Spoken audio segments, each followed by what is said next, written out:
The locals call this Woden's Pool, after the Germanic pagan god who was credited with creating earth, sky, man and woman. The water is the source of the River Lipp, which flows from the spa town of Bad Lippspringe into the Rhine and the industrial areas of the Ruhr Valley. Today, it's a peaceful and prosperous little town, just as it was 60 years ago when Franz and Hilda Kusserow arrived here with their 11 children. What began as a peaceful idyll became an epic battle between good and evil as the Kusserows defied Hitler and the Nazi regime. Franz and Hilda Kusserow were married in 1911, 3 years before the Great War that traumatized Europe. Franz Kusserow fought for his country, but his life and beliefs were transformed. The Kusserow story has been lovingly chronicled by the eldest of the 11 children, Anne-Marie, now aged 78.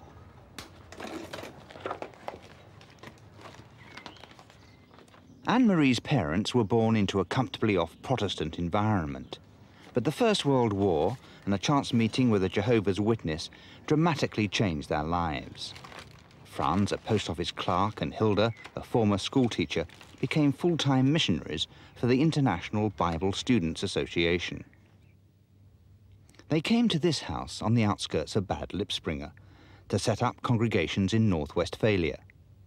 No Kusserows live here today, but when members of the family do return, there are vivid memories. Magdalena is the Kusserows' fourth daughter. What are your early memories of this house? Oh, it was so nice. We played here in the garden, in this little piece, and then there also we had some trees with apples and some fruits. We had some potatoes, a salad and different things. We played, we danced together, and then they took some flowers, they make a ring on the head. And then we went down with geese to the river, to bring the geese, that they could Swim? no, swim also, yes, and we swim also. You took the geese for a swim? Yes, and on the way they took the grass and they ate and we had many fun.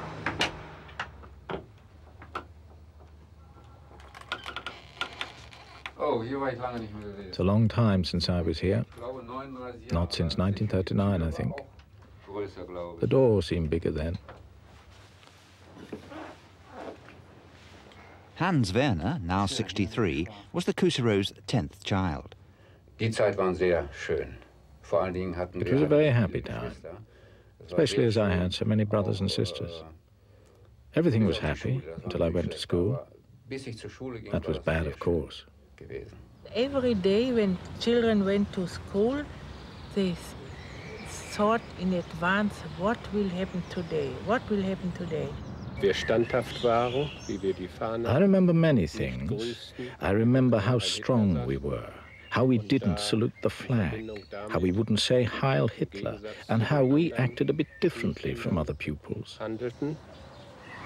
Some days were hard. The teacher was like a devil, and he took my hand. He said, Heil Hitler, and beat me.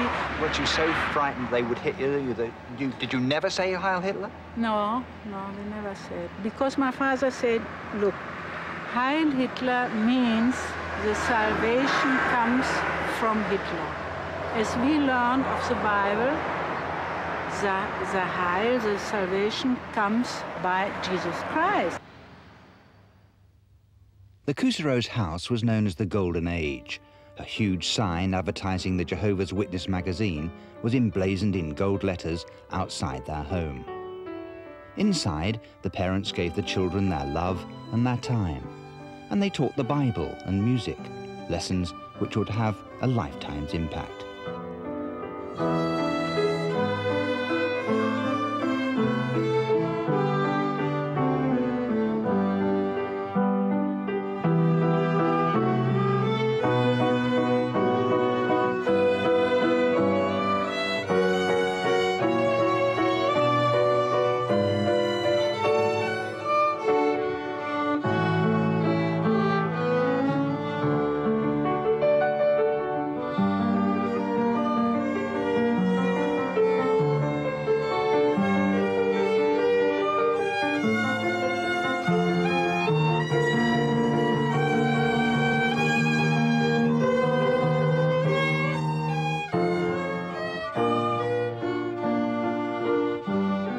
Cousereaus, then and now, firmly believed the creed of the Jehovah's Witnesses, that our world, now influenced by Satan, will soon be transformed into the 1,000-year reign of Christ promised in the Bible.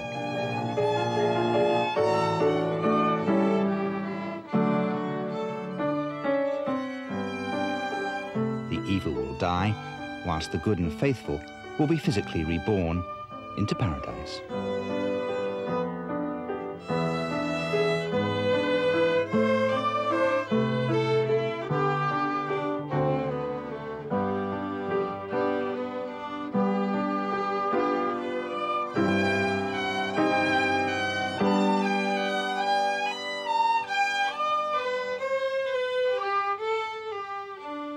I was from morning to the evening visiting people who like to know what the Bible says about preaching work or missionary work.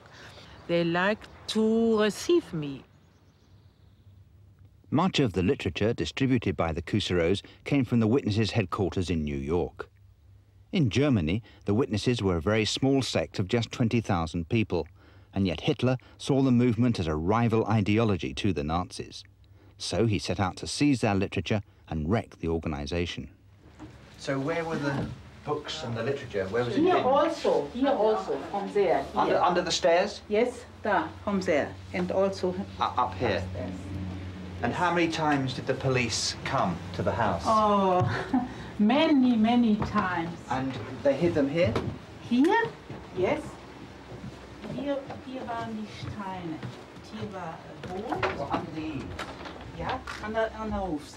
And then the books here 10 meters lang, hier 10 Meter, und die Bücher rein. Und dann haben wir die Steine reingelegt und Spinnweben rüber getan, hier. Und hier war ein Balken und nochmal ein Balken, muss man ganz vorsichtig gehen. They came, how many times did you say? 18 times. 16, 17, 18.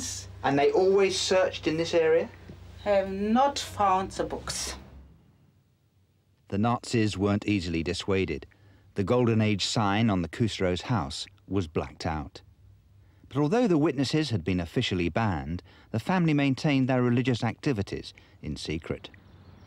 She said, Magdalena, you go behind 3-4 meters behind me, you carry the Bible, that I have nothing in my hand, and she spoke with the people.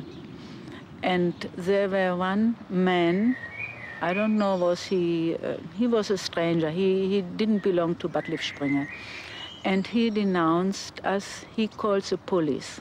In 1936, the first time my mother was arrested to Paderborn.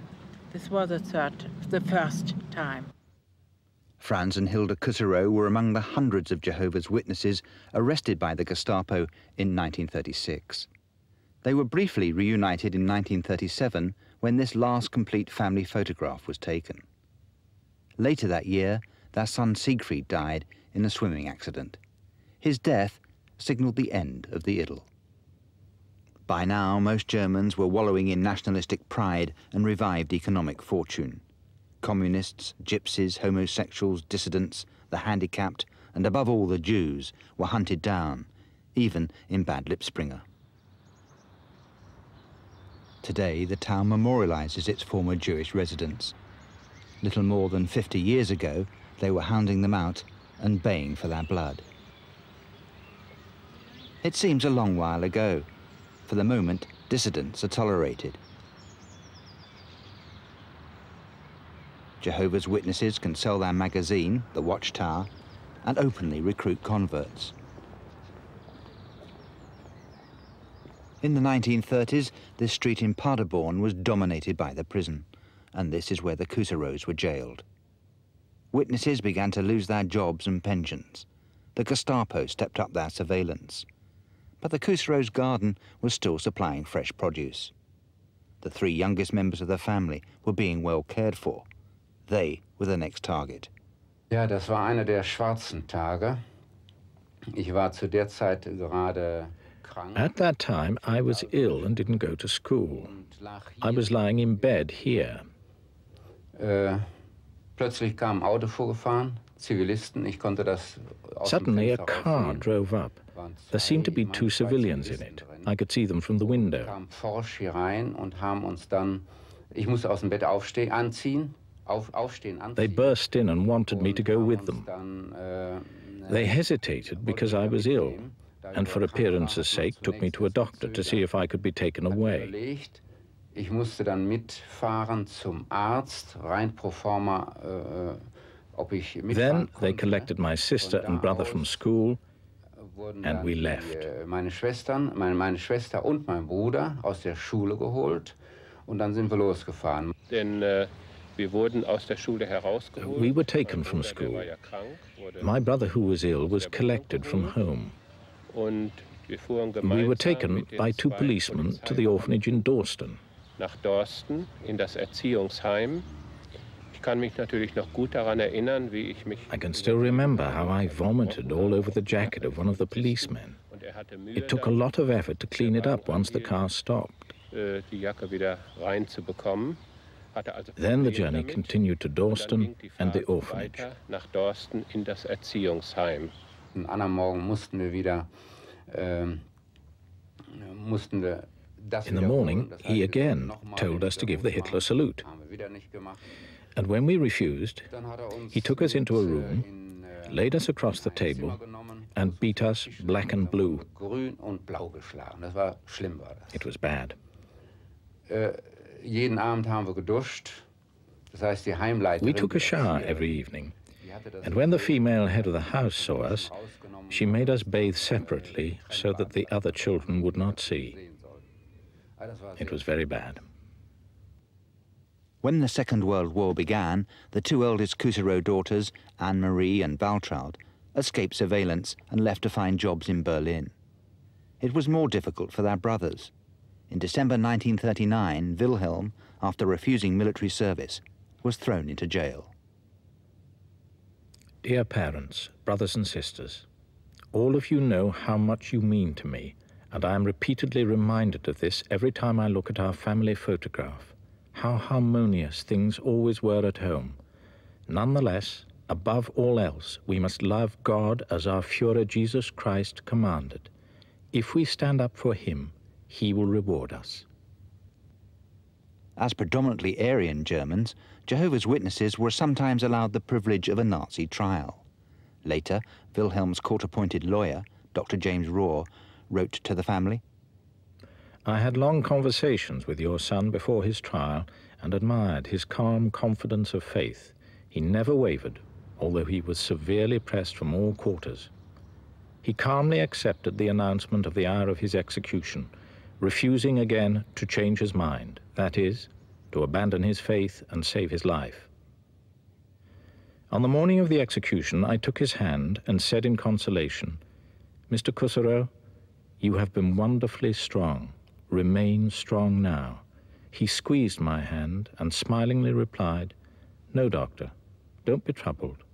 I am gaining everlasting life. All this is only a change. He asked me to send you his greetings. He stood upright when facing death and was dead at once. Unable to browbeat the witnesses, the Nazis tried lies and subterfuge. With an elaborate ritual of deceit, they issued certificates and reports declaring that Wilhelm Couserot had died a hero's death fighting for Hitler and the Third Reich. For some unknown reason, the Nazis allowed the family to collect Wilhelm's body from Münster prison, where he'd been shot. His sister Waltraud helped to arrange the funeral. It shocked me deep, but Wilhelm was true until the death. I have seen the body in the little hall there, and he was in a private suite, and until here, Löcher. The bullet holes? Yeah, holes, and the blood was in the mouth. There was a big funeral with a secret police around, and then with persons in uniform, policemen. And my brother Karl has said some words. And then later, my brother Karl, because he spoke a few words and the prayer, the Gestapo kept him. Karl, son number 3, was the next arrested. He was brutally tortured in Dachau and Sachsenhausen concentration camps. In April 1941, the Gestapo swooped again. After a brief release from jail, Franz and Hilda Kuserow were re-arrested, as were their daughters Hildegard and Magdalena. Nazi tenants took over the house that once proclaimed the dawning of a golden age. The Kuserows were sent to concentration camps where the witnesses were forced to wear distinctive insignia. The Jews wore a yellow star, the witnesses a purple triangle. When we went through the concentration camp, we saw this purple triangle. Then I knew there's my sister. I said, "Hello, sister, how are you? What's your name? Where you come from?" The witnesses fared better in the camps than many prisoners. Absolute conviction in their faith and strict discipline helped their morale.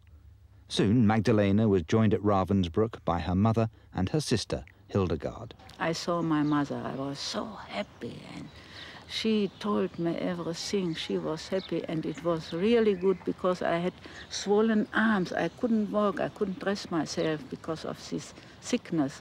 It was rheuma or something. And my mother, she dressed me. She made my hair. Despite the evil and hardship at Ravensbrück, Frau Kuserow kept her faith. Her son Wilhelm had given his life for the faith, and younger brother Wolfgang, when called for military service, showed true Kuserow defiance.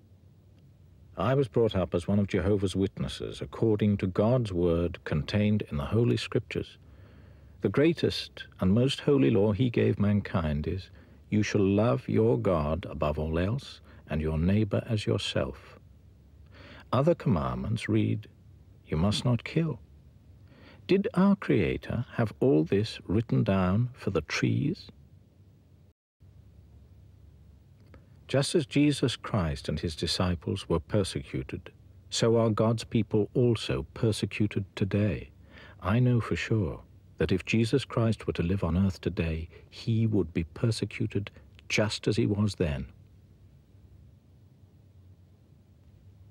Wolfgang was beheaded on March the 28th, 1942. The night before, he wrote, "My dear parents and my dear brothers and sisters, I shall leave you as your third son and brother early in the morning. Be not sad. The time will come when we shall be together again.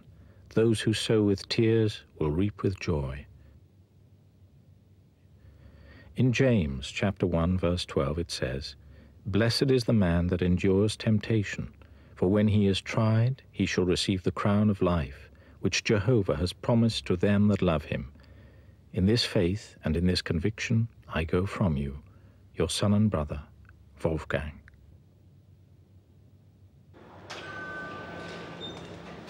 By now, Waltraud had returned from Berlin and managed to find work in this florist shop in Paderborn. She was ordered to greet customers with the Heil Hitler salutation. She refused. Oh ja, ich würde gern.